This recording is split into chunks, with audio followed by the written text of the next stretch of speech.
Hello!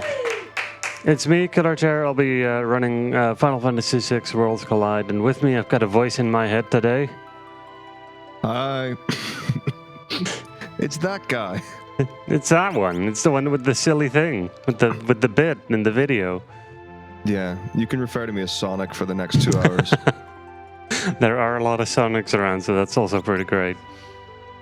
Before we get into it, just quickly, we had an incentive, and I have already asked the characters. We're going to be starting with Celeste and Mog.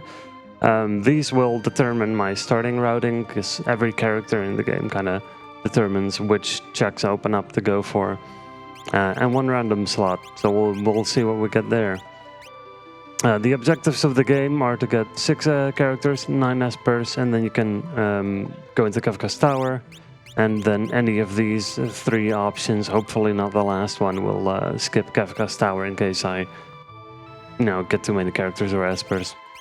So you get to skip half of the tower.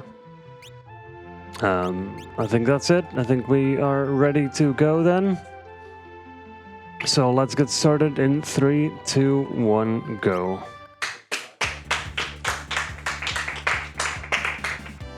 And it looks like Shadow is our 3rd character. Let's go check what they all have. Magic Blitz and Slot, very good abilities actually. Quite happy with that. Forgot to check if any of them have starting magic. No, alright. So, the first 20 minutes usually consists of a lot of looting, because chests are random loot as well, and we'll get into the proper checks in a little bit. Metako, do you have anything to say about the game as of now? Sure. So when you start on the randomizer, there's a bunch of things get randomized with it. So all the characters will be in different places, as Killer said. Chests, espers will also be different. And things like that. You also start with, so the airship will allow you to travel between the world of normal and the world of ruin. I know all the fancy terms. You also start with Moogle Charm relics, which will stop you getting random encounters, correct? Yes, you get 3 of them. One of the first things you'll see is KillerChair has equipped Moogle Charms on all his characters.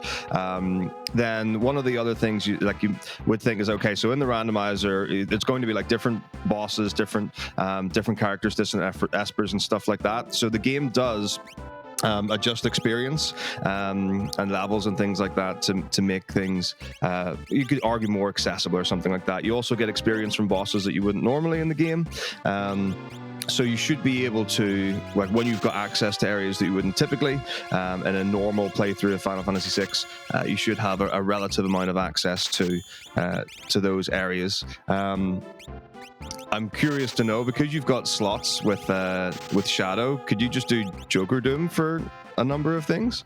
Yeah, so I'm not very good at using the slot myself. I usually try to just hit the 7 flush for armor piercing neutral damage.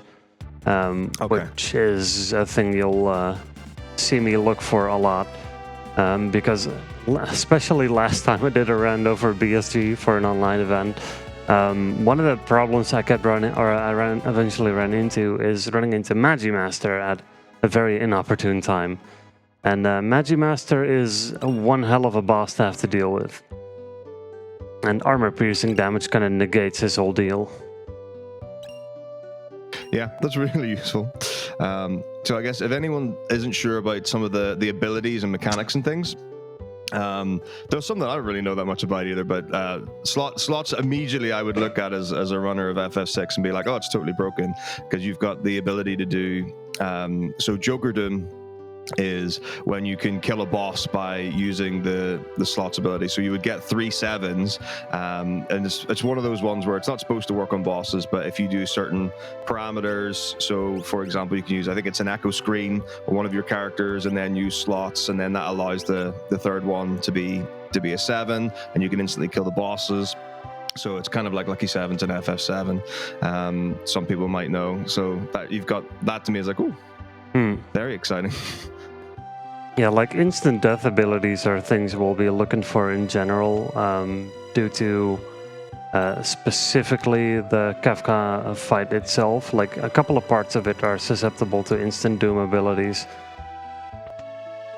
So that's one of the main key points we're looking for, because that'll just make those fights so much easier, so much quicker. Other than that, we'll be looking for things along the lines of mutes to get one of the parts of the Kafka fight muted, because there's a magic part to it, which is really annoying. Would rather it do nothing. Here's our first check, which is Gao, having Sword Tech and Steel. So don't mind the random Sonic the Hedgehog sprite that I got going on there. I didn't see that. I was like, hang on a minute, is Sonic here? So something I like to do when running this rando is there's a bunch of custom sprites you can utilize, and I always change at least 2 sprites. One of them being Mog, specifically because if you get a whole bunch of Moogles in like the Moogle defense check, then it's very funny when you got a bunch of Sonic the Hedgehog running around. Oh, I bet that's a blast. That's one of the things I really like about the Super Nintendo randomizers in general. There's usually quite an expansive range of sprites for those. So yeah, it seems to be like a really cool thing that people are excited and interested for.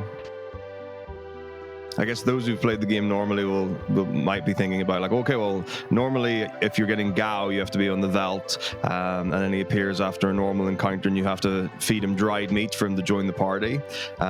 So that check still is true on the Veldt. So there will be a character that you'll be able to collect there, and if you feed them dried meat, you'll be able to get them to join. But it's not tied to Gao; it's tied to where you actually collect that character.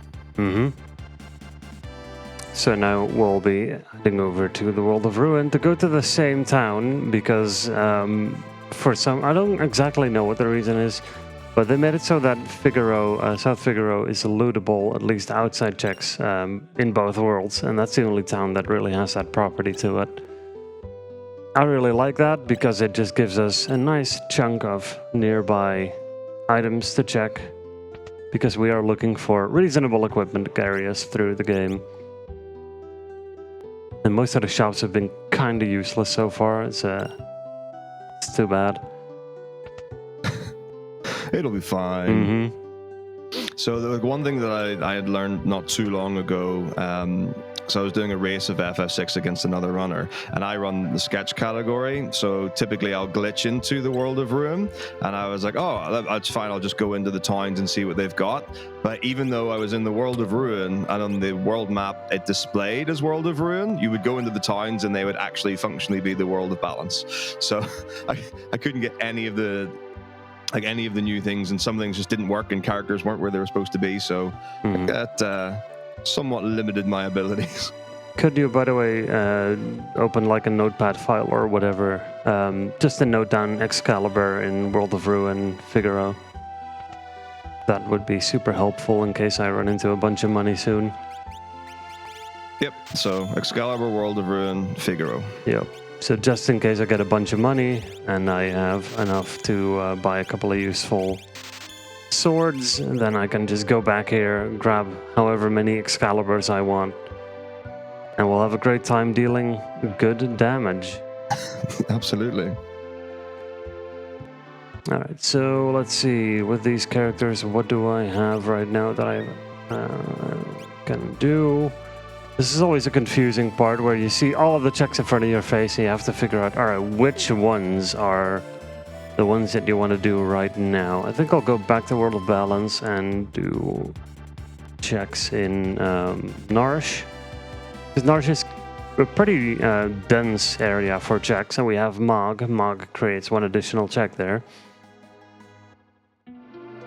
You know what, I'll go in here for a second as well. This is like the tutorial house, but there's 3 items you can pick up there. And I'm still kind of looking for some good equipment here. There's also a monster in a box on the left. Could be useful theoretically if you find the right monster and you're equipped to deal with it. But we don't really have much yet.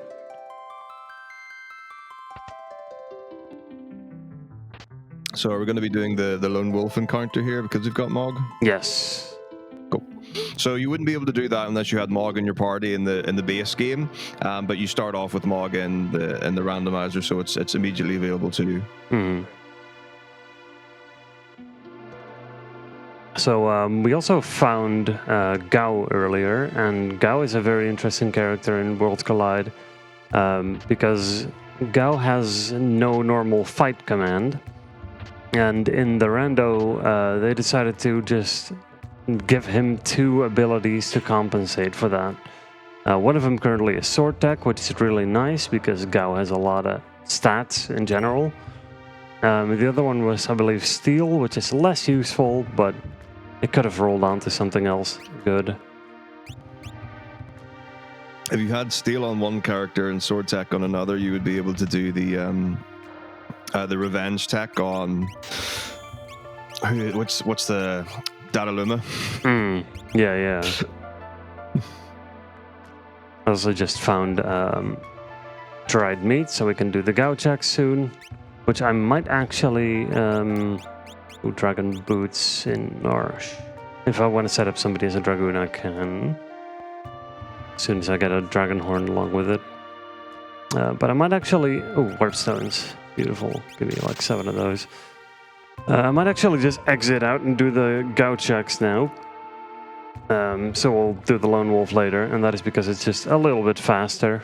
And we haven't done any fights yet, meaning there's only one potential fight that can happen on the Veld. Hold on. What am I looking at? Over there. Got a little bit blind for a second there. So it is RNG on when fights will happen, of course, and when the Gauchak shows up. So I will have to... I'll have better RNG, pretty much. Yeah, so what would typically happen is when you get onto the Veld for the first time, you'll encounter enemies that you've already encountered in the game.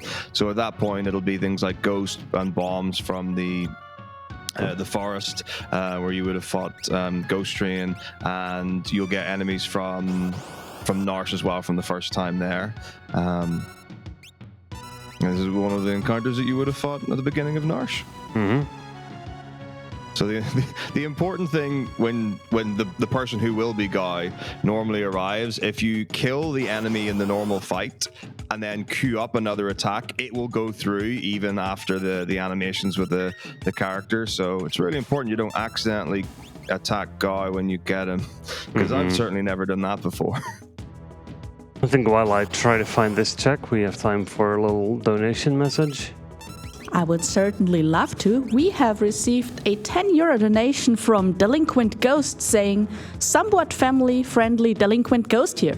Kick some butt, Chair. Good luck on the run. Thank you very much for your donation.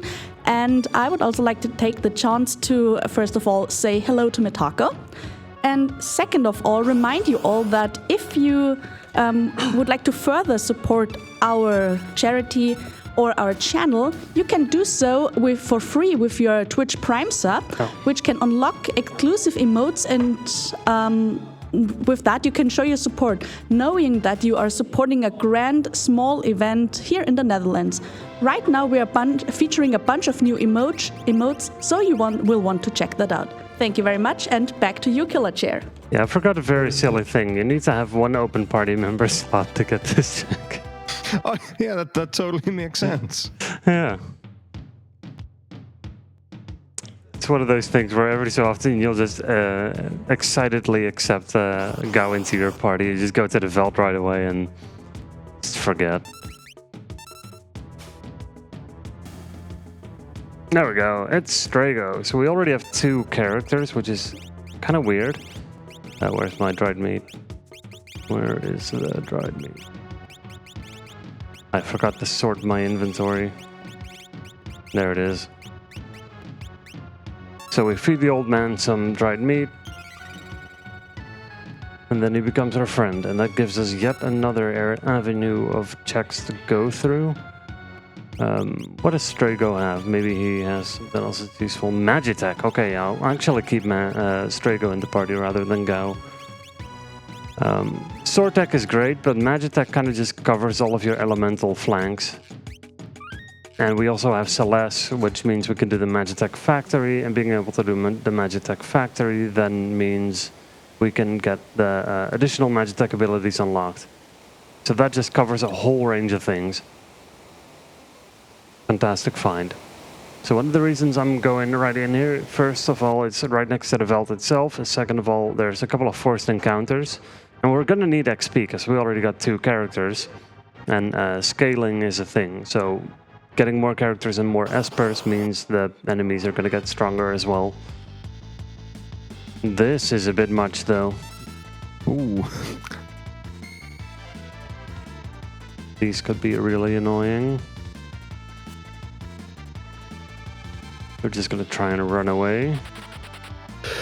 So the run mechanics in FF6 are interesting. I mean, every Final Fantasy treats them slightly differently. So in Final Fantasy 6, the only way to be able for a character to run from a fight is for their ATB to be full. So that's the bar that you'll see in the bottom right of the screen during battles. There is a way that you can instantly get out. So if KillerChair finds smoke bombs at some point, if you just use a smoke bomb, then you'll be able to get out of the fight. Then you do have some unrunnables or unescapable encounters in the game. So no matter what, you'll just not be able to get out. So you can hold L and R, you won't be able to get out. A smoke bomb won't actually work. Things can get a little tricky if you've got bad encounters from there, but... Right, so I'm gonna try and kill these enemies, because we really do need XP at this point. I'm gonna try and get like these abilities set up. Hopefully they don't all escape, because we would like some of them to stay alive. So we can kill them. We're friendly. There we go. That's at least one of them down. Cool. So with the Blitz ability that Mog's using at the minute, it's really cool for the Super Nintendo version, where you're supposed to learn abilities. The original character who had in 6 is Sabin for those, and you're supposed to learn them as you go, and then you learn the inputs for it. But the way the game is programmed is, as long as you know the inputs, you're able to use any of the Blitz abilities, so you can tailor that to whatever's happening in the game at the particular time. It's usually Pummel or a Bolt are very, very popular. I don't know, do you have to learn, like, is Bomb Rush one you can do from the start, or do you actually have to... It is like the last one you can learn. So most of the time you're not gonna be able to use them. I messed that one up. Again, we're just gonna try and fight a few more enemies along the way, because we really do need XP.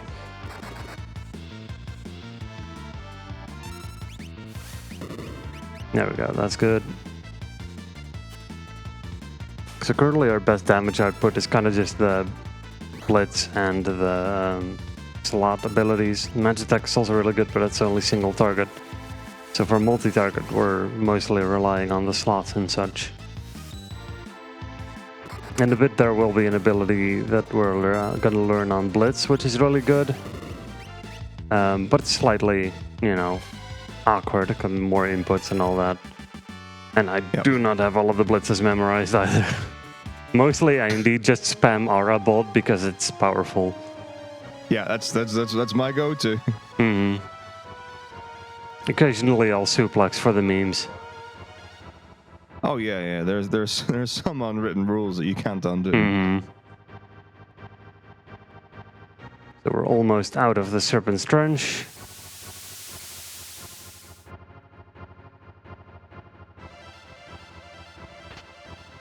So next up I'll probably try and hit up quick and easy checks or bosses. I might actually head into Burning House for more fights, because we have already unlocked 2 characters. Again, I don't want to get too many checks unlocked without getting too much XP, because that's potentially a problem. And we have Realm as well. This seems to be a very character front-loaded seed. Yeah, collect the set. Jump, a natural jump character. God, everybody's so good this seed. I'm just gonna stick to what I have, really. At some point, it's better to run with what you've already been using over swapping to other characters, even if they have good abilities. Earrings, or always want a set of those.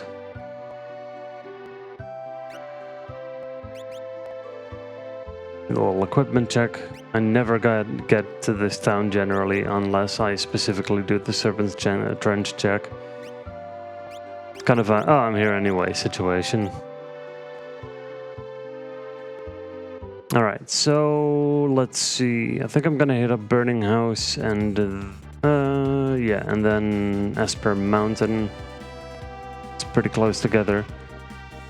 There we go. Yeah, so Burning House is gated by having Strago in your party. So typically, the first time you go to Massa, you'll encounter Realm and Strago, and you'll be able to get both of those. So seeing as we've got that, we're able to go into the Burning House. So how you trigger that in the story is you go in, there's some dialogue boxes, you go to the inn. When you stay at the inn, you wake up and it's like, oh my goodness, one of the houses is on fire. So once we've got through this, that'll be the place that we're heading, and then we'll be able to go into the burning house.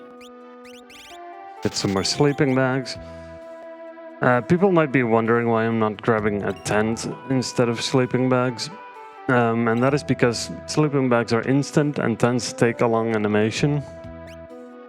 It's as simple as that. So whenever I get a free tent, I might use it, depending on if I need some time to think. But otherwise, we'll mostly be using sleeping bags for instant heals at saves. I also saw a thing. Yeah, running shoes. I really like the running shoes myself. They're pretty simple in terms of what they do. But it is just very useful to have. Also just looking at my stuff. Not really useful right now. I think I'll set you up with the earrings because you have got X magic. And I'll give you the white cape or whatever for some stats. Then we're heading into the burning house. 1 gil per night. Okay, so this skips a lot compared to the base game. Yeah. a lot of dialogue boxes in the So in the burning house, you'll see these flame sprites on the screen. They do have hitboxes. They are actually enemies. So in the base game, you can do some manipulation by going in and out of the house, which allows you to track their positioning so that you can run past them all. I assume you would be able to do the same in this, but due to the nature of the randomizer anyway, it's probably best to be tackling the encounters. As far as having encounters be like front-facing, preemptives, back attacks, and things like that, if you do seed manip, you're going to know what all your encounters are. So it's another thing that you wouldn't typically be doing in the randomizer. So you are going to have to deal with not knowing what type of encounters you're going to be getting along the way. Mog just got sniped there. That's unfortunate. We really do want all of the XP we can get before the bigger boss fights are starting to happen. There we go. Yep. Alright, another easy fight. We like these. Yeah, that's missed on that one.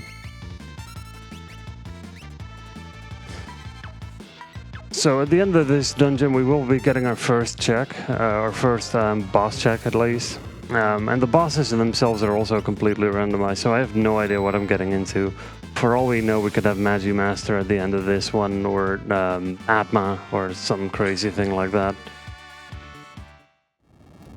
Free Phoenix down from that fight as well.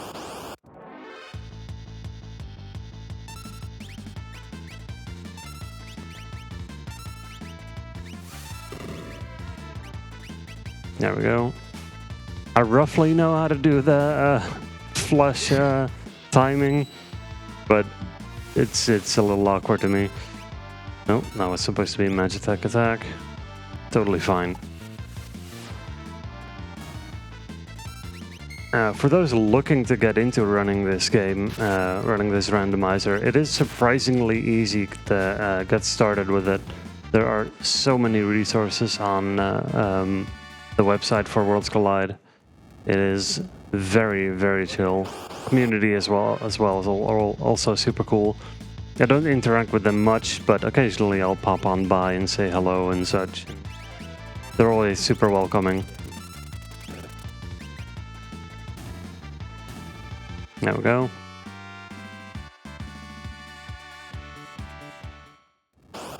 And the other one was there. Alright, of course. As long as the easy fights keep showing up, I'll keep taking them early on. Later on, I'll just be using either smoke bombs or warp stones, whichever I have available to me. I do have some warp stones, but I do have places in mind that I want to use them.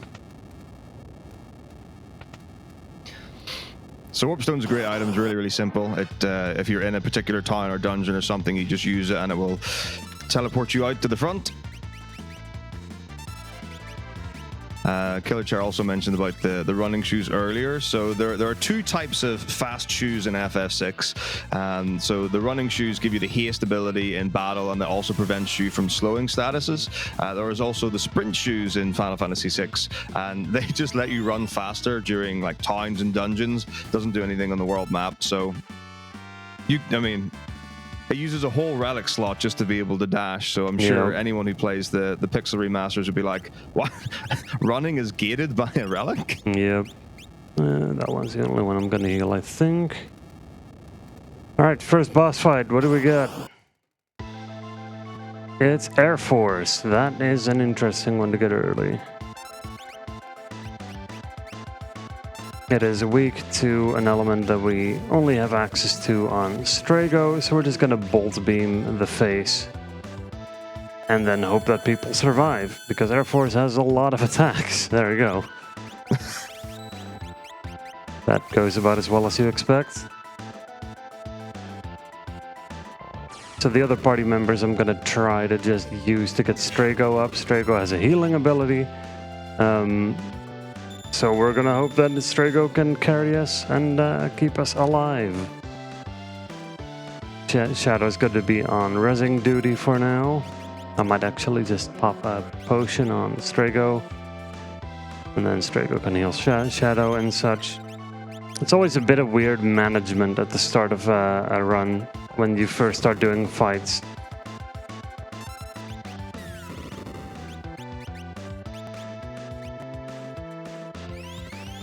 So I'm actually like rezzing all of the party members because XP is quite important. It is the way that you survive.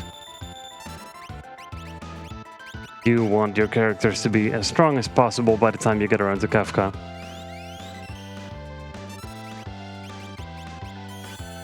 That's real unfortunate. Get this one back up. I might just have to bolt beam and give the XP to Strago at this point. I might just heal. Oh no, he died. You know what? I guess YOLO time. It just attacks too fast for me to keep up. That's unfortunate. All right. Yeah, so Air Force is a tricky fight for sure. It's got a bunch of attacks. It's got three parts: the atomic rays and the Magitech laser. But if KillerChair gets the HP low enough, it technically gets a little easier. I say easier, but the Magitech laser will change to a diffractive laser, which should do less damage. Let's see. You know what? I'm going back to Narsh because at this point we also have characters to throw in the throwaway slot, and then we can do the Kafka at Narsh check. So you'll see what silly sprite I've opted to use on the Kafka sprite. So, am I right in saying, so for the randomizer, things like Espers and other items that would be characters and stuff like that will be NPCs on the display? Yeah. So as you're doing your checks, you can get an idea of what kind of things you're going to be getting as you go. I'm also using a tracker to keep track of that. Also, we can see over there that Terra is the Amaro check. We already have enough characters, so we're not per se going to grab her. But it's nice to know in case we do run into a situation where somehow we run out of checks. That would be a disaster with this loadout at this point. There is also a chance for all of the major checks to just be strong items, which, you know, can be useful, but not per se what you want to see. Let me save on this slot. Grab the Lone Wolf first. We know that this is not a character, at least, because it's a little ghost. And this is also not a character. Beautiful. We just want espers now, really. Espers or very strong items. And in order to do this check, you have to not press buttons. Okay. The hardest thing. Yep. So the lone wolf falls down with the behemoth suit attached. I believe you can get... Ah, there we go. Esper. You can still get that item by going to the Moogle Den, or was it behind the Welk, one or the other? I usually don't do that, because I generally finish the game before that check comes up. Ooh, this is a lot.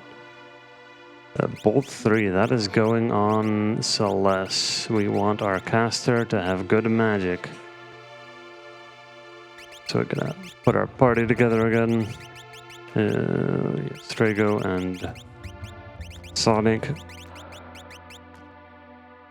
Thanks for donating to get Mog in the party, by the way. I'm sorry if you like the Moogle sprite. Oh, look, it's Dr. Eggman.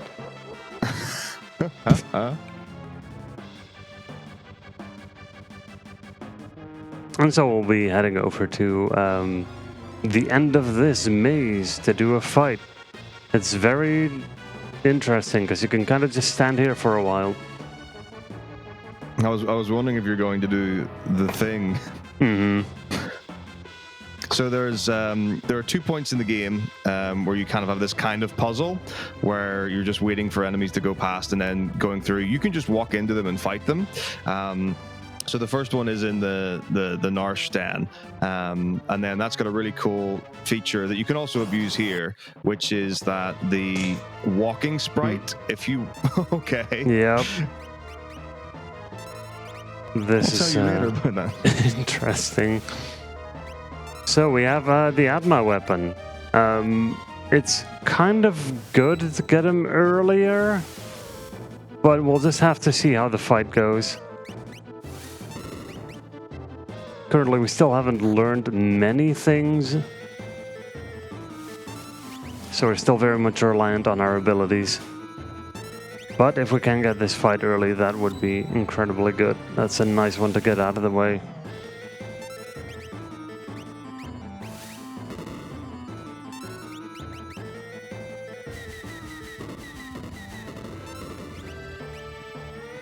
That's unfortunate. Mm-hmm. I hope that Strago at least would survive.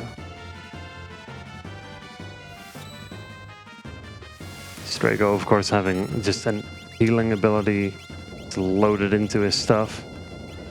Oh, where's my Phoenix Downs? There they are. It's gonna use a potion on Shadow.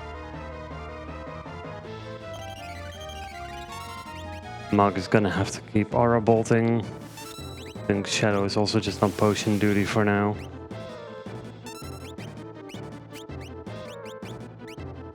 Just get everybody nice and healthy.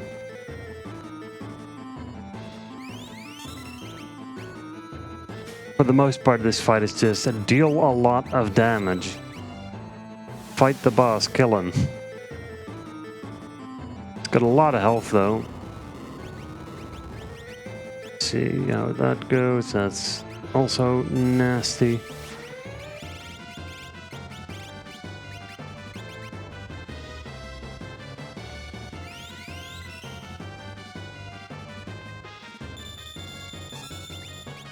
Get Strago back. Full health. We really don't want Strago to die.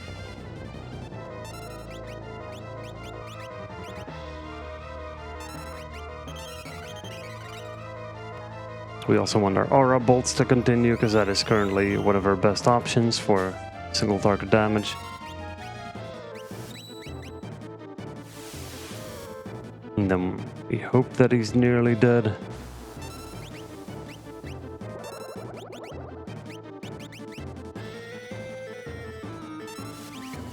Gonna just sit in a menu for a bit. There is a trick that you can do that kind of like pauses the enemy's abilities by, the ATB gauge charging up by sitting in the menu. Though I haven't had to... Oh, well, there we go. Beat him. Hey. I think it's a good time for the host to say things. Thank you very much. We have received a 34 euro donation from me. Hi folks, your friendly neighborhood host here. I just want to take the chance to say that Final Fantasy VI is my favorite classical Final Fantasy of all time, one I connect so many fond memories with, and the music really is just great. I wholeheartedly recommend playing it, and I'm sure it's a joy to speedrun it, randomizer or not. And I would like to take the chance to remind all of you that we have a bonus game in store when we finally meet the 7,000 euros for that. If we meet 7,000 euros during the course of this marathon, then we will have our lovely robot TASBot play Super Mario Bros. 2. I'm pretty sure we all here on site really want to see that. So we are just 1,600 euros away to meet that incentive, that goal, that bonus game. So at the end of the day, thank you very much. And if you want to see that too, get the donations in, get this incentive met. It's fantastic. Back to you, KillerChair. All right, we just ran into a monster in a box, and it is one that... Oh, we don't have it. Did I get rid of the steel character? I did, never mind. Just gonna run away from it. I went down here in part to heal, in part to check what the monster in a box is, because if it is one of a couple enemies, then I really like to beat them up and get their loot. Katana Soul being one of the main ones due to it dropping an offering, which makes us do many attacks. However, that didn't work out. The heal I mostly took for this situation, because we're going to do the Moogle defense check, which is saving. I might just reset. Don't look at that. We don't want extra characters. We have enough characters, we want espers. So anytime I'm gonna see a check where a character shows up, chances are I'm gonna bail out. We have a lot of things still left open. I think I might just do the Metako factory. One of the fan favorite spots because it's got many checks in it and also cool music. So the Magitech factory is gated by having sellers in your party. In the normal game, it's super cool because once you get in, you get to have Ifrit and Shiva, so you get some espers there. It's also got some really powerful weapons. You get to hang out with Sid for a bit, and you get to go through the most amazing first-person real probably seen in the history of video games.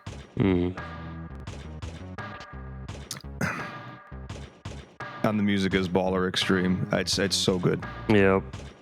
This is one of those key points where if you play through the game and you get to this point, you're just gonna vibe and have a great time.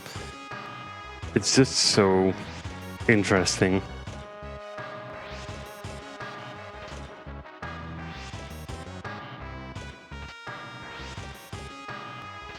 So picking up a few chests along the way, in part because of healing items, potentially finding them in part because if I happen to get a few really good things along the way, then that's great.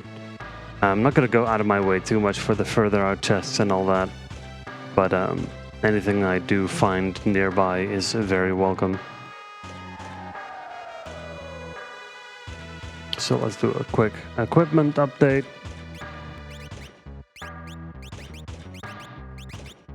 Okay.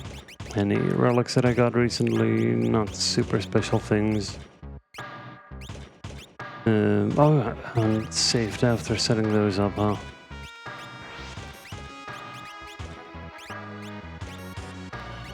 Sure. A quick little save in here. Hope to not need the save, but there's a couple of boss fights back to back right now. So I'd rather be as safe as possible. Hello, try talk. Over here we are mostly going to use armor piercing damage and Magitech because Fire Beam. The rest of our party is relegated to being healers right now.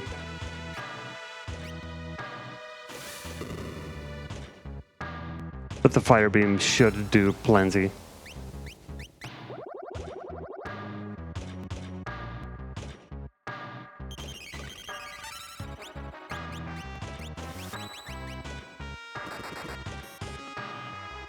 simple little pummel. Hope that people don't freeze up too much. Yeah, there we go. We haven't learned anything. Oh, you got Cure, actually. You know what? Might as well. Let's do that with a non-X magic. Tritok is pretty cool.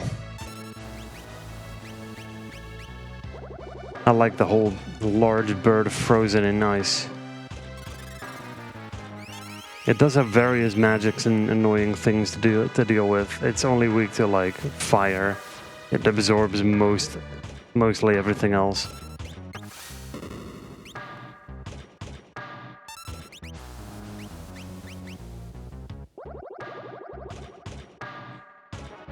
I will probably take a save after this fight as well. Just because, again, back-to-back boss fights. If anything horrible shows up, we need to be able to be safe. Yeah, so what's going to happen next is, so we go up a couple of rooms, then you've got a mandatory boss fight with what would be number 24, who's susceptible to sleep, but I mean, it won't probably matter in this. And then once you go through there, then there's another series of things, and you're actually, you can get to a point where you can't get out of the dungeon anymore until you've actually finished it. Now I got an offering, which... let me double check to see who I want that on. Probably Shadow. Offering is like, it makes you fight 4 times at I think half damage. It's quite strong. If we can get like a Genji glove along with that, then you're absolutely cracked on the melee physical damage. Genji glove allows you to use 2 weapons. And being able to attack 8 times is quite a lot of attacks. Yeah, Genji gear is pretty consistently broken in Final Fantasy. So I think the offering also makes the attacks hit random enemies as well, random targeting. Sorry, what was that? The offering, it's 4 attacks, half damage, and random target. Yeah.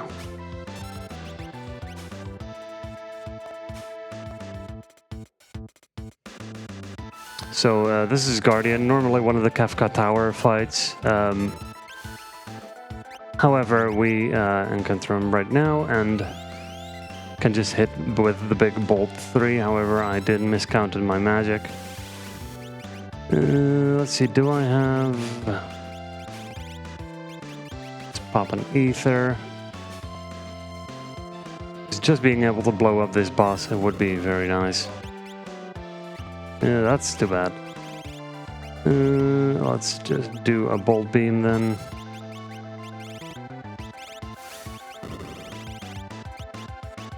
Not enough yet. Where's my Phoenix Downs? I really need to sort my items. Am I out of Phoenix Downs? Or am I blind? You had like 17 of them. No, there they are. Yeah. Menuing is hard.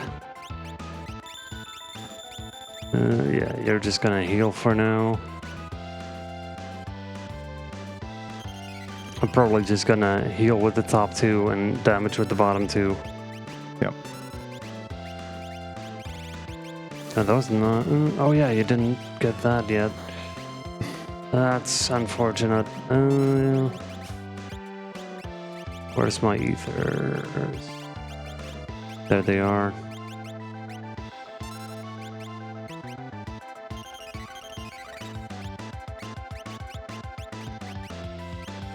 Changing battle program, that's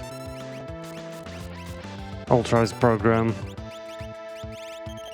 So one of the mechanics of Guardian is that he just changes his abilities up to, based on earlier bosses in the game. In the rando, it is just literally the same as in the vanilla fight, honestly. There we go. So it'll go from Ultros to Dataluma, Air Force to Atma Weapon. And of course you prefer to just burn him down before that. Absolutely. We do not want him to get to the final stages. Magicite showed. Alright, another Magicite. doing good. Strength +2. Let's put that on you. The character who's going to be our physical attacker in the end.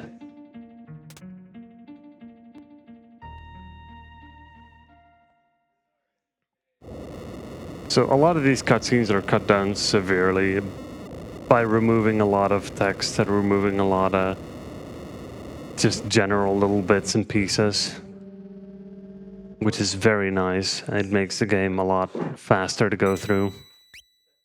Let's do this finally. Yeah, so you got typically a lot of quality of life improvements will happen in randomizers where it's either going to be, if the game doesn't have a dash mechanic, quite often you'll run at 150% speed, or it'll have cutscene skips or removal, and things like that, just to really focus on the actual aspect of the randomizer rather than like the truest experience of the base game. Mm-hmm. So here you would normally fight 6 random encounters, but in the randomizer I think it's been reduced to 3. Yeah. It's very nice. It's like just enough to check if like, hey, maybe you want some more fights for XP, maybe you just want to run away. It's pretty manageable.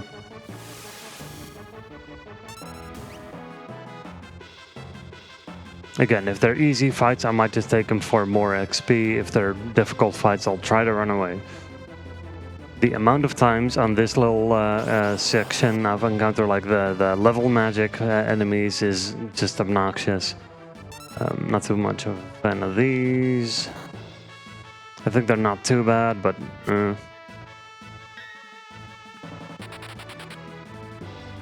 running is technically always faster. But again, the randomizer XP might be necessary. Mm-hmm.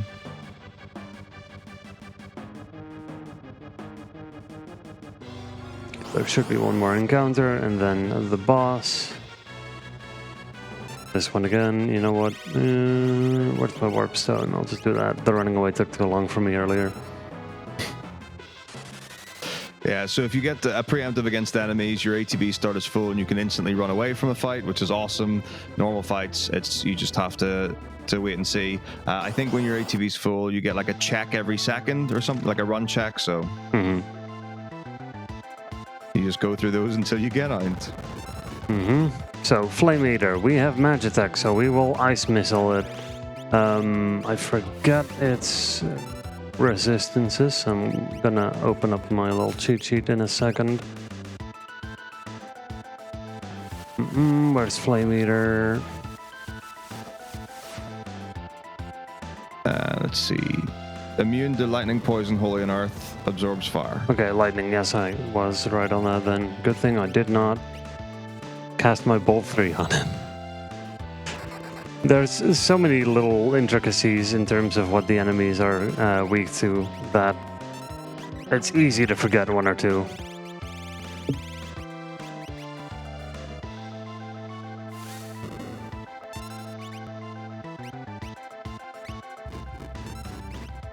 So you would normally fight Flame Eater in Tomasa. He would be the boss of the burning house, and at that point in the base game you've got access to rods as well, so you can buy elemental rods, fire rods, thunder rods, ice rods and such that any character can just use as an item. I assume it does like the multiple spell equivalent of like 3 or something like that. I don't actually know, but they can be really helpful if you haven't got magic characters or elemental characters for fights like this. Alright, and we have one more fight to go associated with the factory.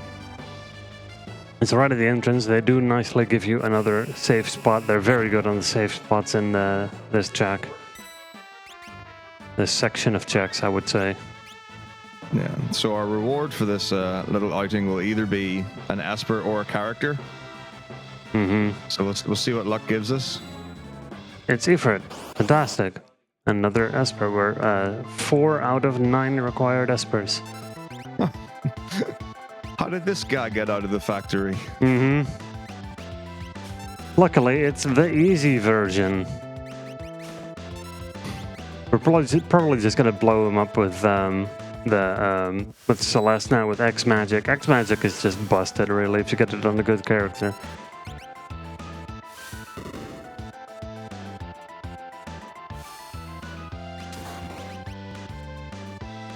Just dropping 2 bolt 3s on him. And done. Huge. There's certain abilities that you just love to see every time. X Magic is beautiful. Magitech is honestly fantastic. Blitz is really nice. Throw is probably one of my favorites. The throw command is surprisingly powerful. Let's see. Let's go to this place. Oh, no, not this place. A little bit over to the right. Yeah. This is a pretty quick and easy check. How's my health looking? I'm fine. This is one of the checks that you get from having Realm in your party. And you can also easily go here and just see what it is. It is not a character, so we're going to continue this check. Normally you see Realm walking around in the base game, and then it's like, oh, who's this? That's the little girl. She's trying to chase us. What's going on? Yep, and then here we are. The statues, we go up and then we fight Ultros, obviously. Yep. Ultros had a makeover. Rizapass, love it. Mm-hmm.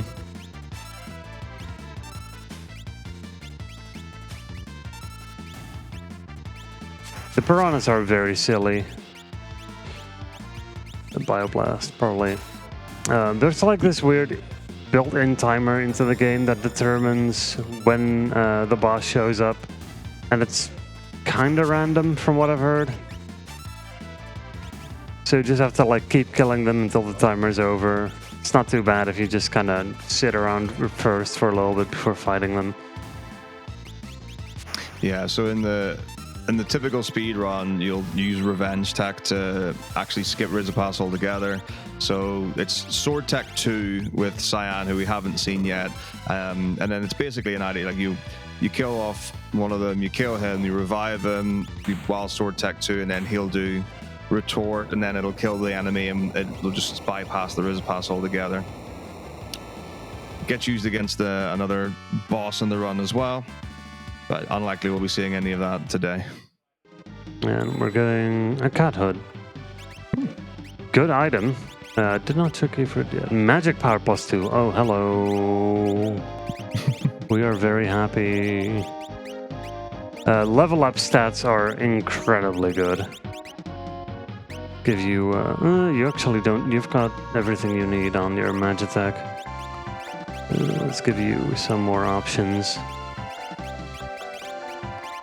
And I guess we'll teach you a warp or something.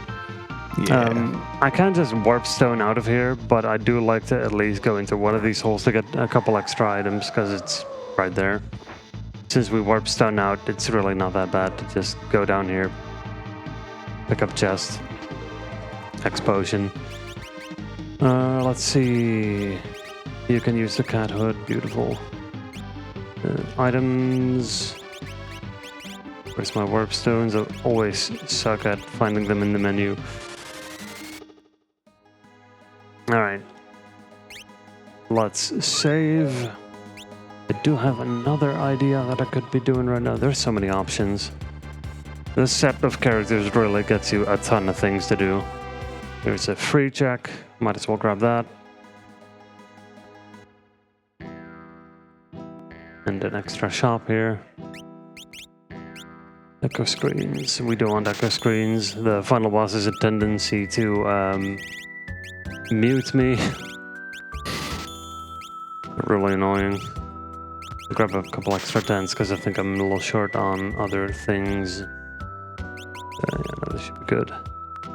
And over here we have a force armor. That is a good armor piece at least. Nice. Good to see Shadow's putting work in. Mm-hmm. Well, speaking of Shadow putting work in, one of the checks that Shadow also gets us is the floating continent, which I think I'm going to go to right now. That is also multiple things at once. Yep, so we can get characters, espers, and items, and 4 bosses. Mm-hmm. So again, lots of XP, and we do want to hit like midway through level 30s-ish for a reasonable Kafka's Tower. I'm probably gonna head to fight a dragon or two as well in a bit, because dragons get a lot of XP and they don't upscale the game. Hold on. See if I got that right. I did. This is the other ability that I sometimes use on groups of enemies. Oh, those are... Should have remembered that. They don't use fire. They enjoy fire.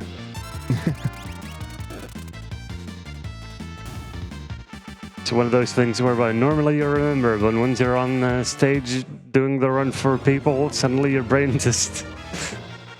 Things happen. Yeah.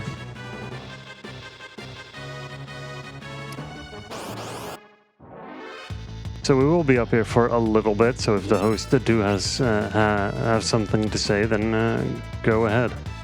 I would absolutely love to, but first of all, I want to remind you all that we have a bonus game in store for you in case we meet the 7,000 euros by the end of this marathon. That is tonight. If you want to see the Taskbot playing Super Mario Bros. 2, get your donations in so we can see this fantastic incentive, this fantastic bonus game met. I would also like to remind you that you can follow our events and stay up to date by going onto Twitter, formerly known as X, or Instagram under the handle of BSG Marathon.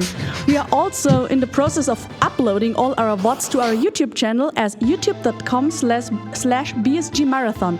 So be sure to check all our social media outlets out. Thank you very much. Now back to you, KillerChair. All right. Here we have Senor Behemoth. Yes, Senor Behemoth. Everybody's favorite guy. I am out of magic on you, and I messed up an input. The second part of this fight, you can actually instant death, and we do have Magic Attack for that right now. So we just need to plow our way through the first fight. And then hit him with an instant death. How much damage would you do at this point with regular bolts? We do have the double earrings equipped, so that should increase the magic damage by quite a bit. Oh, we're already there. We're just gonna wait till we have Strago doing things. We would use X-Fire, and that should instant kill the second part of the fight.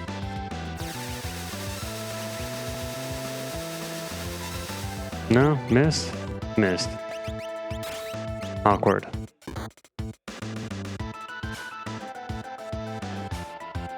I believe that weapon also has an instant death chance.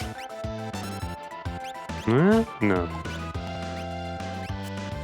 Guess we're just gonna continue to fight as long as the instant death doesn't work. Oh, there we go. Fantastic. Alright, let's hope for not a character on the first part of the island.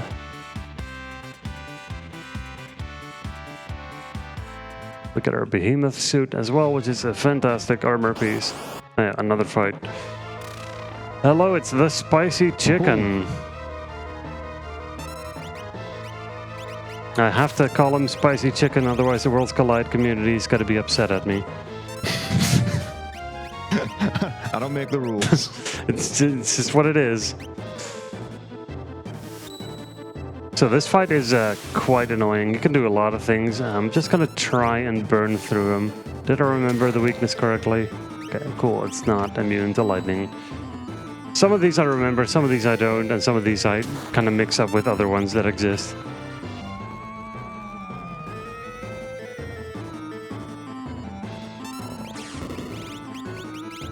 We're just gonna continue to hit him with Bolt 3. That is still our strongest DPS right now. Yeah, so Poltergeist absorbs fire and wind, and is weak to poison. Everything else is normal. Mm-hmm.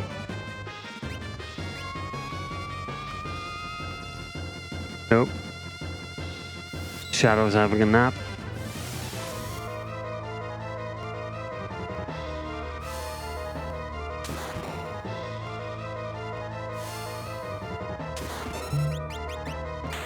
Okay, there we go. Sorry, Shadow, for not getting XP.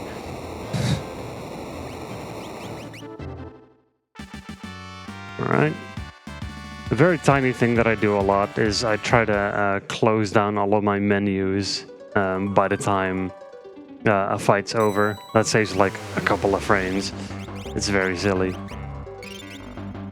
Yeah, you can also defend at the end of the fight to remove that, and that also saves frames.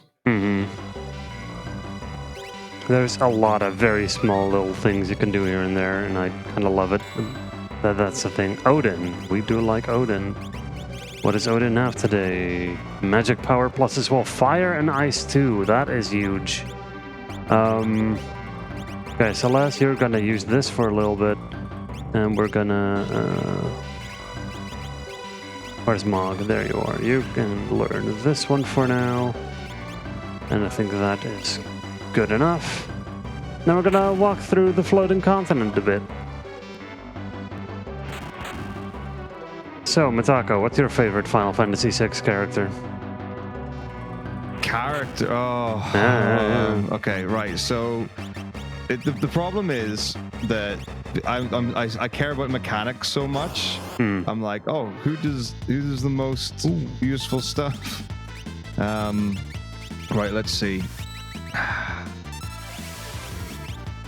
Not Terra.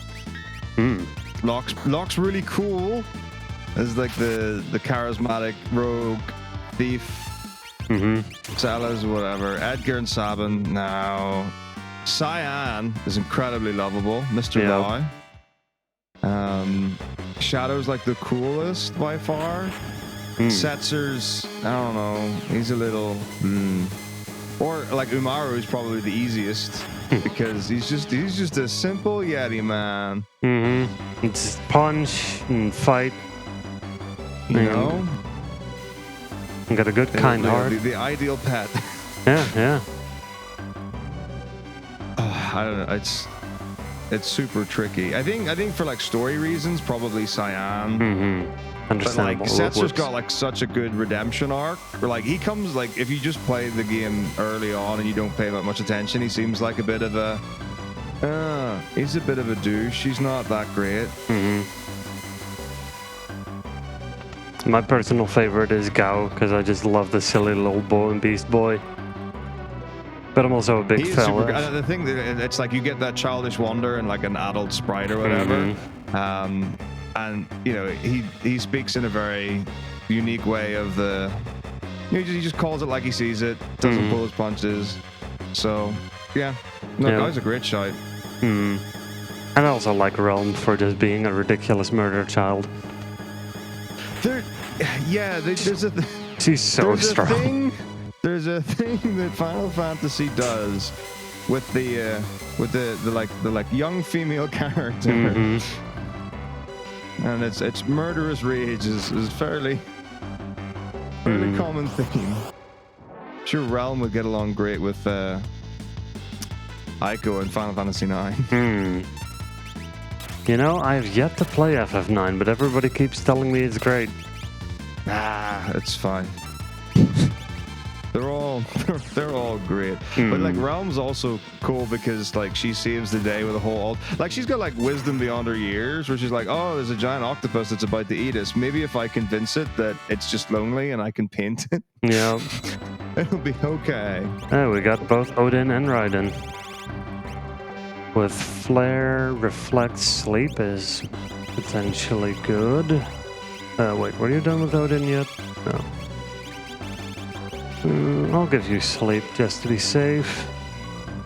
And this cutscene is over very quick in relation to the normal one.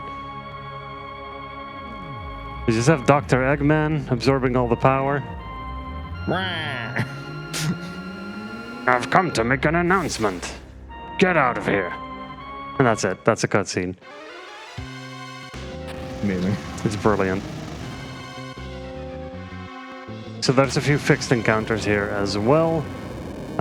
Probably gonna run from them. I think I'm good on XP for now. It's the Neck Hunter. Where's my warp stone? I've sorted my items and now I've lost the places where I put them earlier.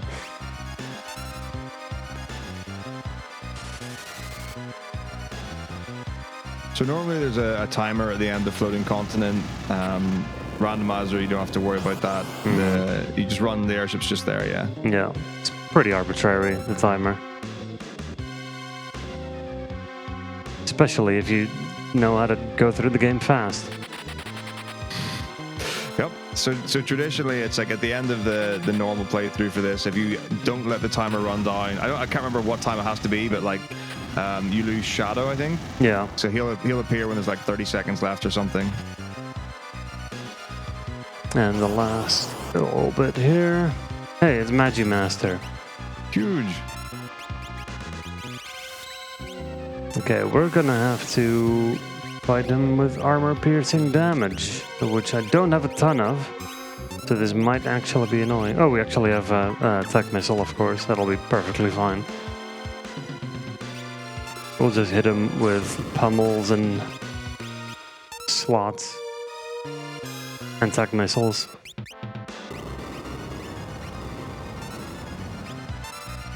The special magical power of rockets. Yeah, well, what is it?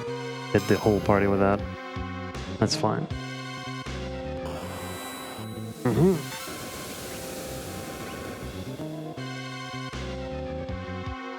So Magimaster like changes what element he has on every hit that you do against him. And you're supposed to figure out what his current active element is and then hit him with that element. But again, just really prefer to just neutral armor-piercing damage him all the way down. Yeah, I mean, why worry about it when you've got armor-piercing? Yeah. That really is kind of the motto of this. Oh, wow, okay. That's just going to be a theme that I'm going to keep losing characters right before we beat bosses.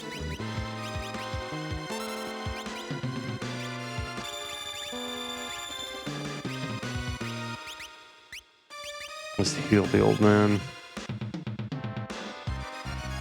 He's also our main source of damage against this guy as well, so especially sad.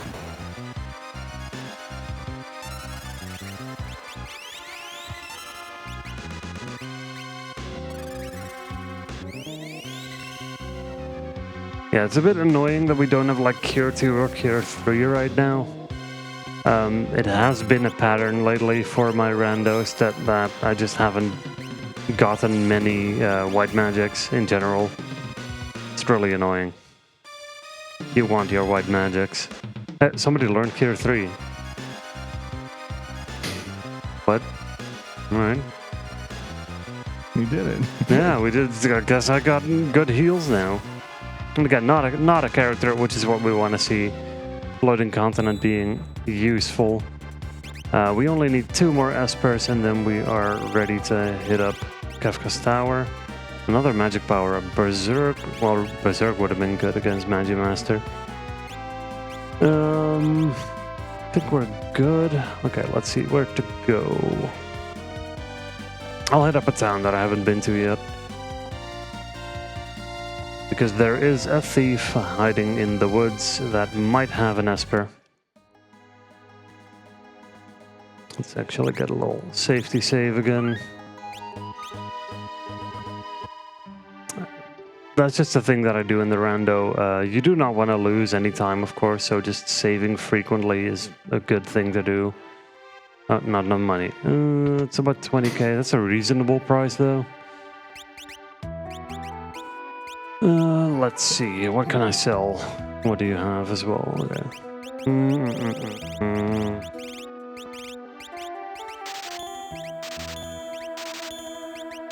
Most of these weapons I'm fine with getting rid of. They're not all super useful.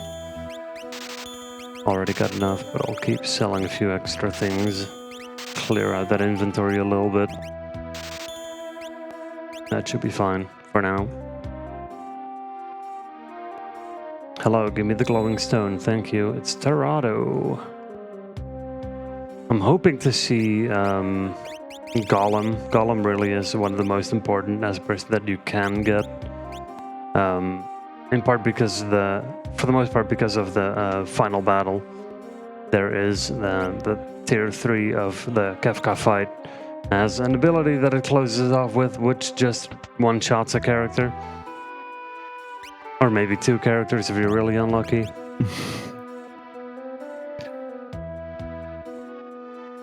Alright. Okay, so we need 1 more Esper. What are my current levels? I think I'll hit up the dragon in the Opera House. We still have a bunch of open checks. It's kind of crazy the character set we have with how much they can unlock. And the dragon in the Opera House is one that I always like to do for a big chunk of XP plus a check. It is. Yeah, so there are 8 legendary dragons in Final Fantasy VI, all in the world of Ruin. One you need to have Cyan for, and the other you need Edgar for. And yeah, some of them are in like pretty tricky dungeons or are quite hard to get through, and there are a few that you can literally just walk up to. So the one in the Opera House is pretty easy to get to. And it's the gold dragon. Oh wow, you have Cure 3. That's beautiful. That's the person I wanted to have it, really. Right, now we're gonna hit it with Tech Missile. We're gonna just have you attack. You just do your Aura Bolt shenanigans. Yeah, Cure 3 is wonderful to have, honestly. And you also have Ice 2 now, so we can spam that.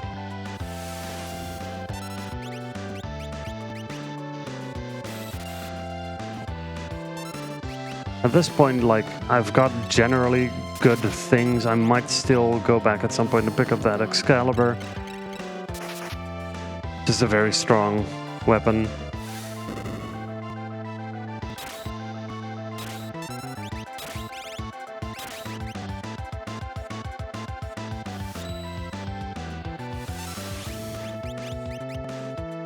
There we go. Dragons at this point are not super much of a problem to fight anymore, and they give a ton of XP, so always good checks to get. They also cannot give you a character, so you don't have to worry about upscaling from there. And a Flame Shield. I do like Flame Shield. It doesn't do much, but it does give us an elemental immunity. Let's see, what else do I have left? I could go up there, I could go... Oh yeah, I know. We're gonna go to the Cave on the Veld. That is also a peekable check, meaning you can just look at what it is. If it's a character, we're just gonna bail out.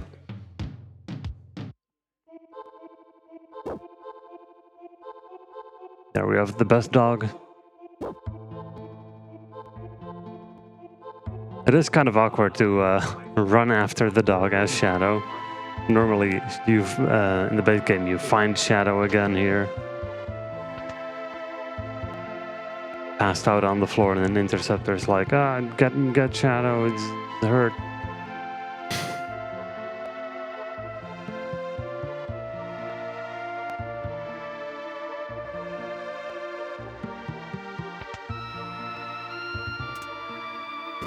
Alright.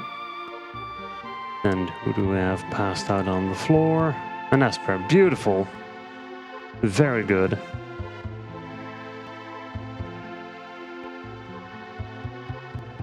That is all we need to enter Kefka's Tower. I might still think about getting potentially a bit more XP somewhere. Because our abilities aren't perfect, so a little bit of more power for our characters would be a way to fix that problem. And maybe, I think, oh, that's only one character, one enemy, that's fine. I'm so used to having multi-target instant death. Okay, that didn't work either. So FF6 also got a cool magic mechanic where you can actually multi-target just naturally, so you can single target, and then I don't remember if it's like direction D-pad buttons or like L or R that changes it between single and multi. But yeah, in some of the other games it's either one or the other, but... Yeah, it is D-pad. Alright, very easy boss fight as well.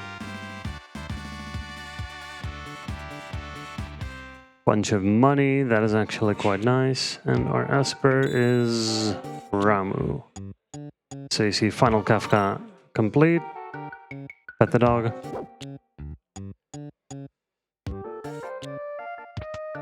I say pet the dog, but you know, you just kind of hear the dog go bork. Ultima, okay, and Bio, Meteor, that's incredible. We're done with Odin? You are done with Odin. Teach you even more. I think I might see if I can get you some generally... that's Cure 3, that's where I got Cure 3 from. Makes sense. You had Ifrit for magic power up. Kind of looking through my Espers to see if there's anything that is super useful. I think you had just like strength or whatever. What did Cho do? Yeah, strength. That's fine.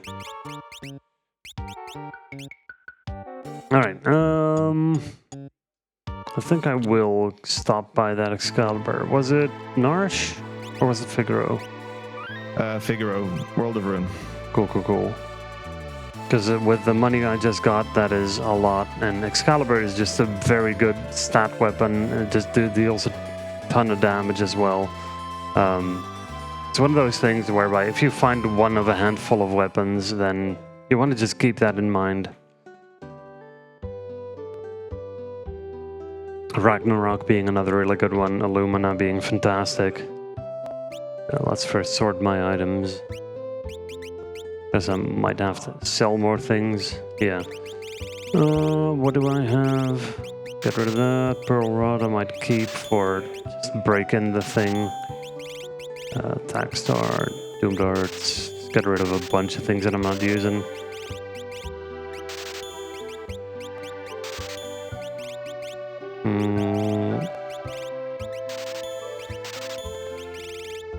Am I gonna have enough? Might not have enough to get even more. That's fine. There he is. We can get 2 of them. That got actually good because only 2 characters can equip it. Great. Make our strong character who already had a lot even stronger. And then, let's see, what are my levels? 36, 38.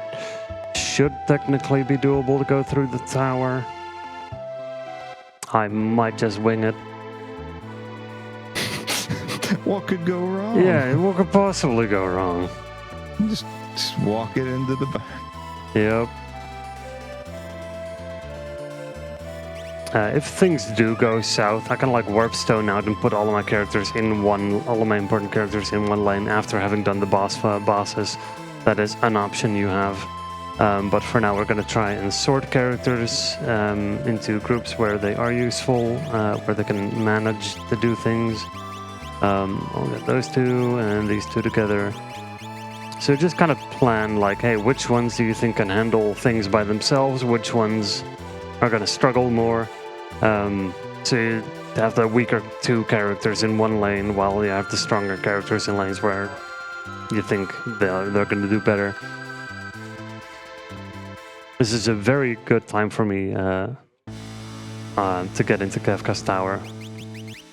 Let's see. You can have the Moogle Charm.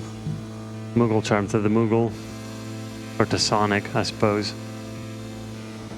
That's right, yeah.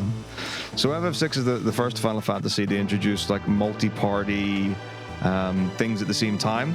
So at the beginning of the game, you actually like have your party members split up, and you have to do different scenarios for different characters, like to try and make everyone important or have some sort of like big character moment for themselves, or like being paired with certain people, which is a really neat idea. And then for different parts of the fights, so for example against Kafka and Narsh, you can split into 3 people, like 3 parties there. And then to actually be able to complete Kafka's dungeon, you have to also have 3 different parties, because there will be different triggers where you'll put one party member or one team, one group that will allow others to traverse other ones. There's also dungeons that do that as well, where you just switch between your party members in different groups that will allow you to actually advance through the dungeon. So it's I think it's a like it or love it or hate it kind of mechanic in the game. Mm-hmm. It can be really. It's actually. It can be really awkward when you have to split your party early on, in a rando especially. Ooh, Genji Glove, hello. Nice. That's what I wanted to see. More of that, please. Yeah. This way. So I think, there are 2 legendary dragons in Kafka's Tower? Yeah, 2 legendary dragons and Adma. Yeah. The finished Adma. Oh, do I have a Moogle Charm on a party member? Or did you? Oh, you have it. Okay. Let's give you the XP egg then. That level 3 Gao, poor guy. Immediately got sidelined. I love Gao, but we just had so many good things on the starting crew this time around. Yeah, it's a needs must. Hmm. Can't always be the leading man. Mm-hmm. Sometimes you get like a starting party with like 3 not really great abilities. You never know what you're gonna get. Alright, so first boss fight here. The rightmost party always has to do 1 additional boss fight. So equipping the XP egg that I just found there is really good. And we get Narapa, which is fine because Narapa is susceptible to instant death.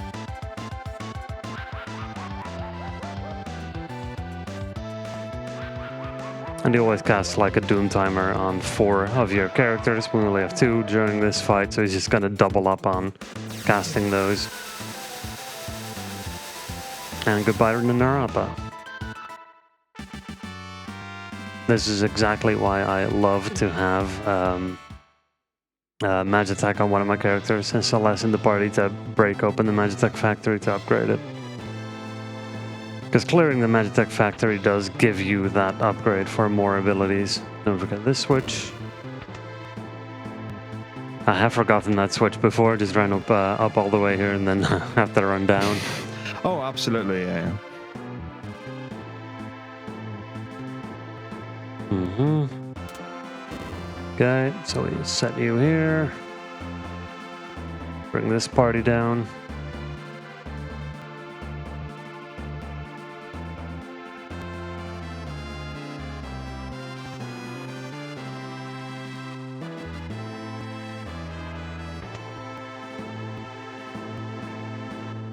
So I don't really have a great option for getting around. Oh, hello. I have to push the switch. For getting around the columnist from tier 3 Kafka fight. So we're just gonna kind of have to hope that our characters block or parry the columnist or some such thing. It's very awkward. We probably will lose 1 or 2 characters, but we're just gonna have to deal with it. And especially hope that Celeste stays alive, because she's our big one right now. Yeah. So Celeste and Strago really are the ones that I want to see stay alive. The other 2 are useful, but not required as much. Alright. We send Strago down the middle lane, so let's see what we got. We got the Welk. Love it. Introducing the first boss of the game. Yep. Who doesn't have anything. Which makes sense, because at that point you don't have your character in the vanilla game that with steel yet, so why would they give him an item? Of course. And then we got the Gru. So we're just gonna have to wait. It is what it is. The Welk is a bit shy today. I think this is also a good time for the host to read out something if you want. If the host is listening. Ouranea, you there? Yes, I am now. The powers that were just didn't want me to talk, but now I'm here. I guess I can quickly say something about the amazing prizes that we have. All the donations that go towards our charity Mind are taken together collectively, and with a certain minimum donation amount throughout the event, you have the chance afterwards to win certain prizes. For example, if you donate a minimum amount of 10 euros, then you have the chance to either win a BSG poster that is great because it's Final Fantasy themed, and we love Final Fantasy here. And you could also win a game key, one of 10 game keys for the Tanuki Sunset game that we have been telling you lots about throughout the event already.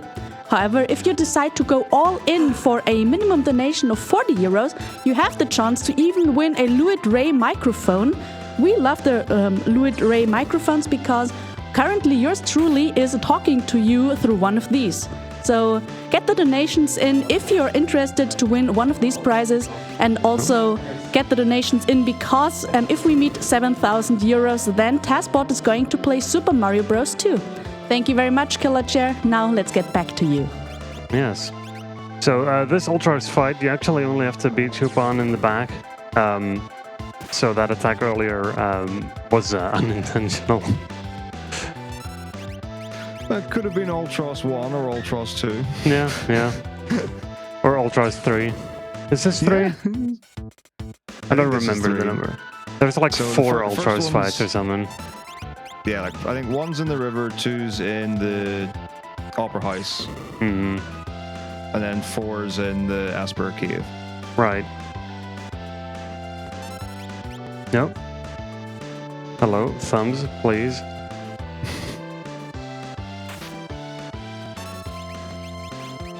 Luckily, they're not doing too much in this fight. There we go, sneeze. That way, that's what we want to see. And Gouge is going to stay there passed out on the floor. He's fine. Well, that's one of the 3 statues down. Pretty easy one for this one. We'd love to see that. And then I can actually set you up with a thing. I guess Odin is fine. It doesn't super matter. Palador can actually be useful. You already have instant death ability, so that's good. And then we're gonna save here. Move you on up. Get you already on the pad. This party, yep. Oh wait, I do want to remove an item from you, because you had the XP egg equipped. Gonna swap that over to earrings. I think that should affect Magitech as well. Next fight, I will first equip the Genji glove on you along with the offering. That just allows us many attacks, and we like many attacks. I could just, to be safe, give you an XP egg for whatever we're about to fight. More XP, again, very good. Leader, easiest fight, essentially. It's just a guy. No. Let me scroll down to the Kefka Tower fight here.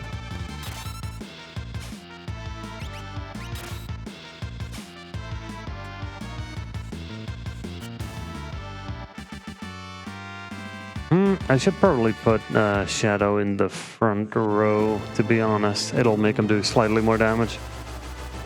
The boomerang is not affected by it, but the spear definitely will be. Let's heal them both up. Perfect amount of sleeping bags, apparently. Remove that for, let's actually go ribbon. Save this again. You'll see me save a lot in between these fights, because you really do not want to lose anything, anywhere. Yeah, I don't have super many relics. Weirdly enough, I did not loot too many relics. I have a counter that shows how many chests I've opened, and it's at 70. Usually I pick up more, but I've just been feeling pretty reasonable about the stuff that I have. Let's see. You can have an XP egg. Oh no, wait, you're wrong. I don't care. Remove that. Realm did have good things, but again, we just had so many good character options here. It's Dullahan, which should be weak to fire. We don't have fire. Oh, and I forgot to actually give you magic again. Pop an X ether, we're fine.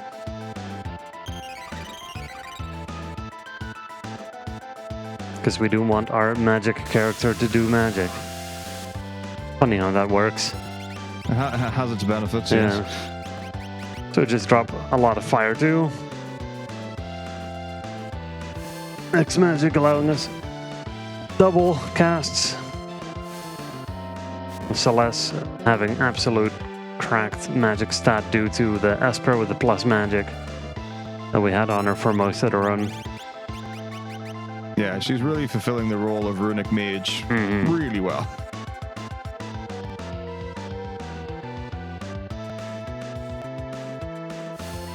A terrifying 75 damage. Oh, did I select the wrong spell? Possibly, yes. Oh. You have to make mistakes in a overall good run, right? You can't just have a... It's important that people see the effects of multiple spells. We're just doing live demonstrations of what not to do. That's right, just to show just how powerful the Fire 2 is. Yeah, a lot of early players will just try to find level 3 spells exclusively. But like a lot of the times, level 2 spells will do just fine. That's also why the elemental shields are such a good thing, because they teach you their respective elemental level 2 magics. Yeah, I think FF6 one of the games that like actual like summons and magic are really valuable even through the end game. There's a lot of Final Fantasies where once you get to 3/4 of the way through the game, that just physical attacks are going to do 90% of the work for you. And again, having the randomized experience will allow you to value some other things than just, oh, this is what I always did in my casual playthrough. Yeah, magic is so powerful, in fact, that some of the community members of Worlds Collide have been like, oh, what if we do challenges where you get no black magic or no white magic or that sort of thing. They just like pull it from the pool of things that you can get.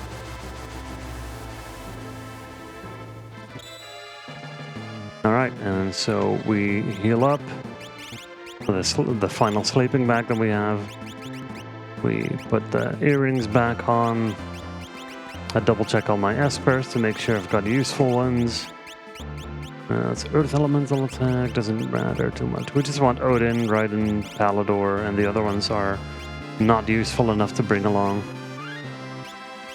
And then it's time for the final battle. This can still kill me, because these fights are hard. So I can't guarantee we're gonna make it through in one go.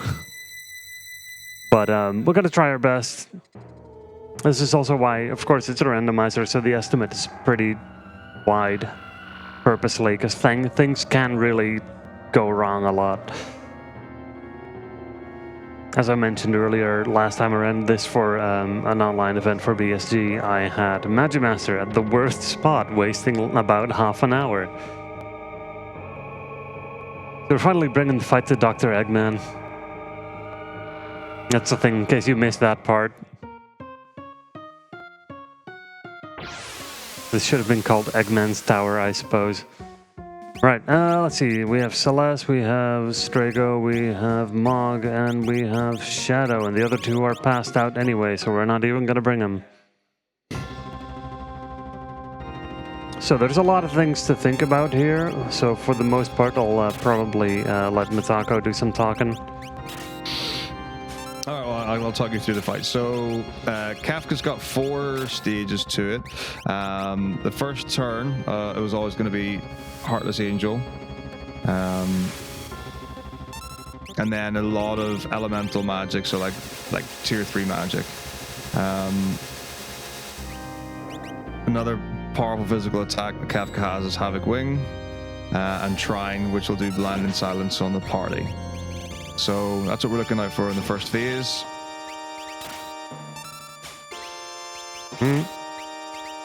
Also, the order is instant death on the arm on our left, and then hit the face. We do not want the face to die last, because that gives a powerful attack that's going to really do a lot of damage. So there's a specific order at which we target a lot of things during the fight. Phase 2 being especially big with 4 different, let's see, 1, 2, 3, 4 different parts.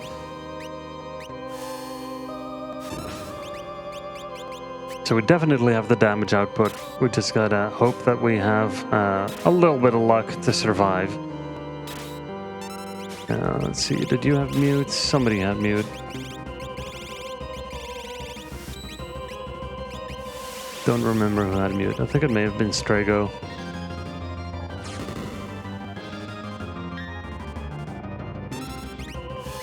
I don't think I taught you much. Yeah. So another thing that could be used is that some of the summons, like a lot of them will just do like damage, and some of them will do status effects as well. So things like sleep, silence can be done. So after 32,640 damage, stage 2 begins.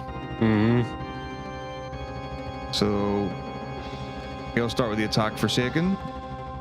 So he has some dialogue boxes. The end draws near, the end comes beyond chaos, depending on your version. Let's see. It's where somebody had. Did you have mute? Slow, reflect, sleep. Nothing magic. No, magic cannot be slept. Alright, we're just gonna have to nuke the magic part after doing instant death on tools. There's like a little names that people have come up with to name all of these. And so, actually I'll just spam level 2 magic. So we're gonna just try and kill magic first. It's a bit awkward, but we don't have any good way of dealing with them otherwise.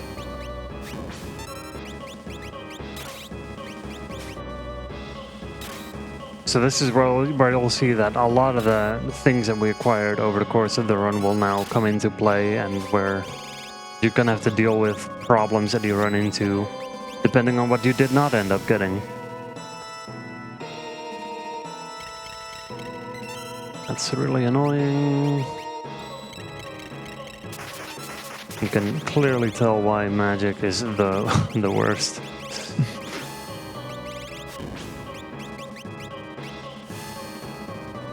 We're gonna have to use fire magic on our own party members to get them out of ice.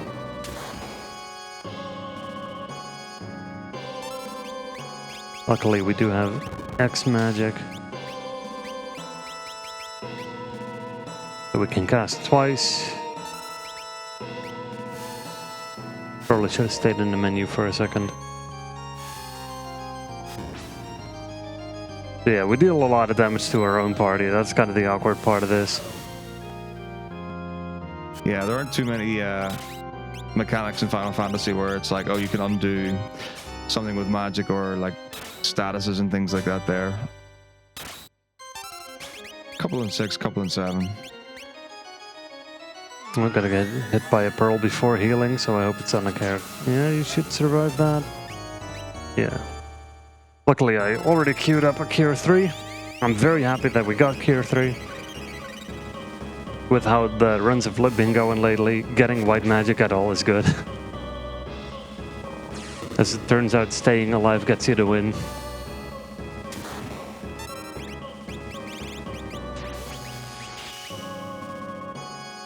Oh, that might actually be magic down. No, not yet. Well, this is definitely the most hectic part of fighting Kefka. Getting through this part of the game. Okay, Shadow getting hit by quarter.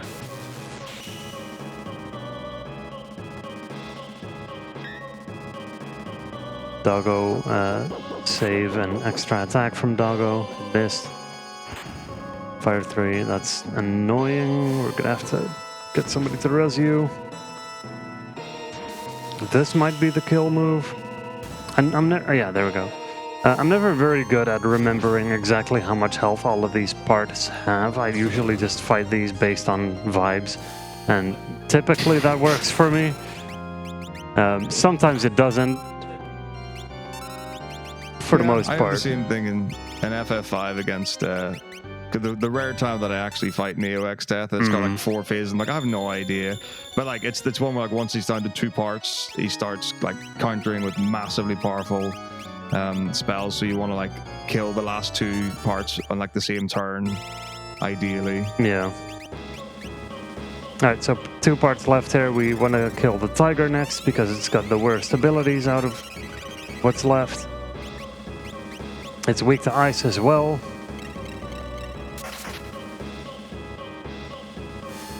Not everybody's got ice magic currently, but that's fine. We do what we can. You are about to run out of magic as well, but that's kind of okay currently. We're going to be able to get that magic back up soon. Oh, there we go. Okay, last one down. As soon as we get 10 hits from the front guy, who we aptly name Hit, that's when we're going on to Tier 3. And Tier 3 is another whole deal. That's where we're probably going to lose a character or 2. We just hope that everybody besides Celeste is fine. I think Celeste can take it due to the image status from the equipment we got on her.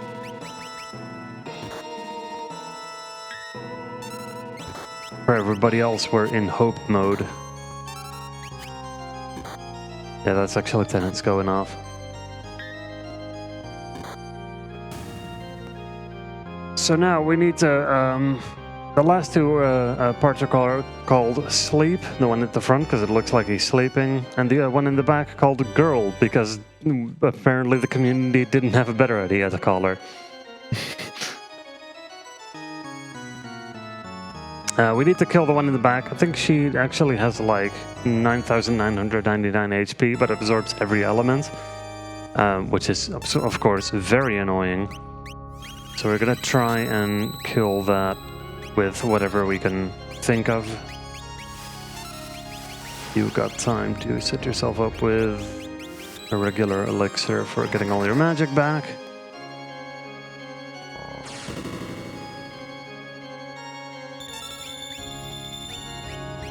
That might not be good. We'll see. Is Aura Bolt fine? I'm not sure. You need to heal yourself right now. Did I? Oh, I actually got another Learning Meteor. That's beautiful. Double Meteor might do it.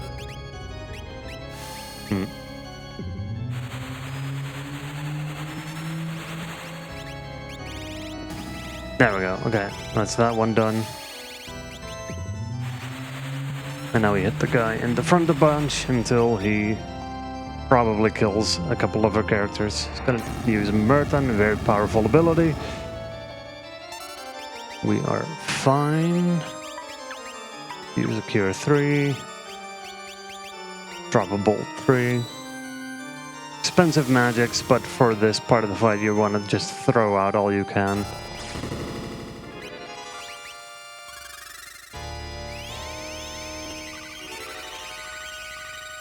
Try to Aura Bolt some more.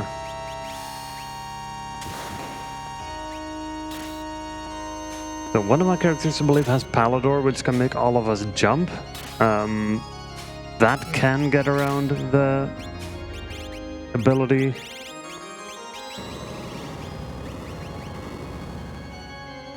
Ooh, that's a little bit much.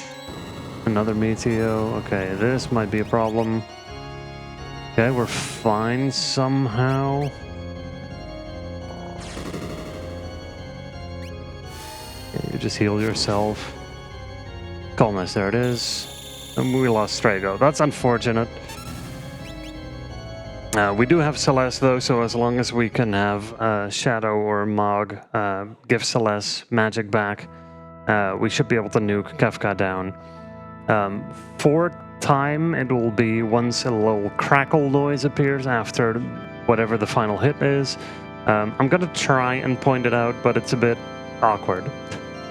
It happens like after an attack, a few seconds after. We got a passed out realm for free. She's currently standing up. Yeah, that's completely normal. Yep. Have a nap, realm.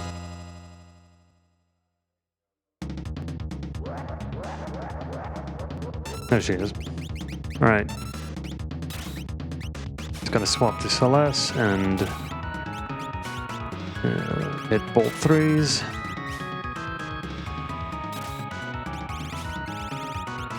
So final phase got 62,000 hit points. No problem. Mm-hmm.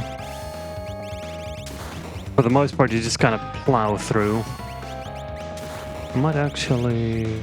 Okay, here's Fallen 1. Now we need to find our Mega Elixir, because I did manage to get a couple of those.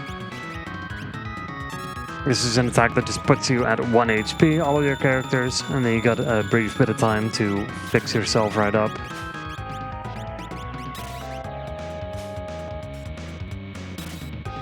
And now here's the part where we just kind of have to burst down as much as we can, and that's basically the fight. There's that attack that can happen.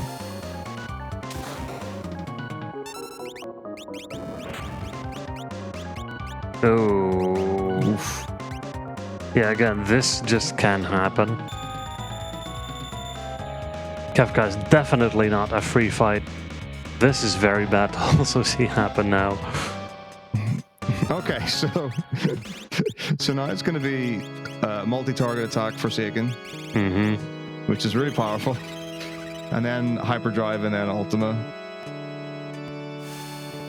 So normally you just kind of burst them down all the way. We're just going to have to try our best to do as much damage as possible. And if it doesn't work, then we're just going to have to do the fight again. It is what it is.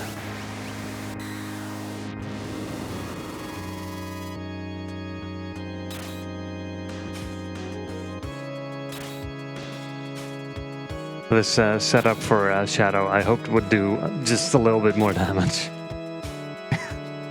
He's trying real hard. He's doing his best. Oh, there it is, time. Oh, that was a lot huge. quicker than I thought it would be. Nice. And I will say the cool thing about this is the fastest I've ever done this rando. Like by a solid 2 minutes. So apologies for bringing the schedule down, but that's just what it is with randomizers. Sometimes you go a lot faster than intended.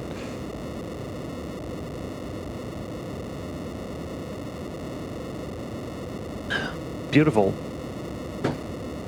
A very fun run.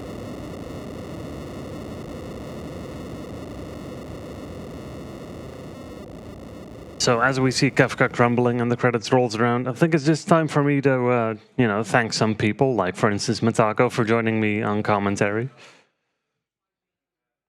Thanks for having me. Yeah, happy to have had you. Like Metako flew back like Thursday. Yeah, right? I got back at so I ended up getting in at midnight on Thursday. I don't know what I did yesterday, but here I am. And, well, thanks, of course, to BSG for getting this rando in. I absolutely love running this. I think I mentioned it before, but it is surprisingly simple to get into this randomizer. One of the things that a couple of community members have done is set up a few videos called Moogle's First Seed, where they run by the basic settings of the randomizer and kind of explain as much as they possibly can while going through it. Those seeds are also available for play, so if you want to, play one and kind of already play along with them, figure it out that way. It's just a very nice and chill way to get into it. I don't interact with the community super much, but when I do, it's always super wholesome and nice. Those people are super awesome. So thanks for the Worlds Collide community for being just awesome people. Yeah, other than that, you can follow me on Twitch if you want. It's basically that right here. And anything else you want to say, Metako? No, I'm just happy to be along for the ride. I assume that we'll get timed out if we put the link to the Worlds Collide in chat. But if someone has access to it, it's FF6 the number, and then worldscollide.com. Super easy to find. As KillerChair said, like there are actually a ridiculous amount of resources. Like I was just reading up on it to prepare for commentary, and like everything you could possibly need for the game is there to do. There's a real big developing randomizer community in Final Fantasy generally that's been coming out in the last years with some really awesome people. So yeah, highly recommend. Can do. Get yourself playing the games. And obviously we've got wonderful things coming in our lead up to the end of BSG. So keep watching, friends. Yeah, you'll see me around a couple more times for commentary and an interview coming up later, and that's about it for me. Thank you very much. That was a fantastic randomizer of Final Fantasy VI. I thoroughly enjoyed watching you doing this. Next up, we have a slight change in plan. Instead of A Risk of Rain 2 by Heinke, we're first going to show you Slightly Magic by our very own Tiny Tim over there. So if you want to see that, don't go anywhere. We are going into a short intermission while we are getting you set up. Thank you so much, KillerChair, and see you next time.